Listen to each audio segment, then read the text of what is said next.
राज्य 5 दिन जाए बिजुली घड़घड़ी सह वर्षा होवार संभावना। Hello friend, good morning. आप देखते ओडिया दास टीवी। आज 15 डिसेम्बर चलते जाइन आज न्यूज। आईठार आसंता 5 दिन राज्य में वर्षा संभावना रही बोली आंचलिक पाणीपाग विज्ञान केन्द्र पक्षर कहुई। 17 और 18 तारिख में दक्षिण ओडिशा रे वर्षा होवार संभावना थिबा बेले 19 रु 21 तारिख पर्यंत उपकूल ओडिशा रे वर्षा होई पारे।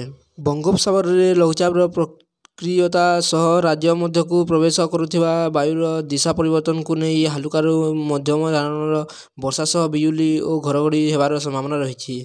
आज गंजाम और गजपति रे हालुका वर्षार संभावना थिबा बेले आसंता काली गंजाम, गजपति, कोरापुट, रायगढ़ और मालकानगिरी वर्षा हेबार संभावना रही। गत 24 घंटा राज्यर 13टी स्थान में परद 10 डिग्री तलकू रही बेले Rourkela सर्वनिम्न तापमात्रा 5.7 degree Celsius record कराଯାଇଛି।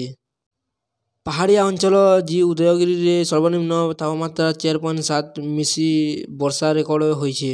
Bhubaneswar रे मिलीगुड़ा रे 6.5, झारसुगुड़ा रे 7.2, फुलबाणी रे 7.5, सुंदरगढ़ रे 8.6, केन्दुझर रे 8.9, अनुगुल रे 9, भवानीपाटना रे 9, नवरंगपुर, किरला और चिपिलमा रे 9, भद्रक रे 9.5 डिग्री तापमात्रा रेकर्ड कराଯାଇଛି।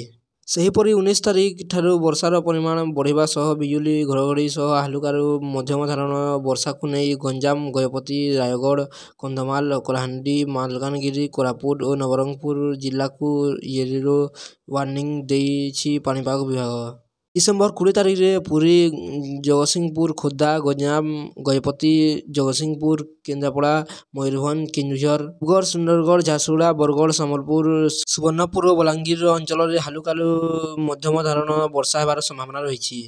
भिडियोटी भल लगे लाइक करेंगे और आपण क्यों जिलार कमेंट करेंगे, सब्सक्राइब करेंगे और पाखरे थिबा बेल आइकन क्लिक करेंगे, जहाँद्वारा आपण एही बोली टॉप न्यूज जानिपारे।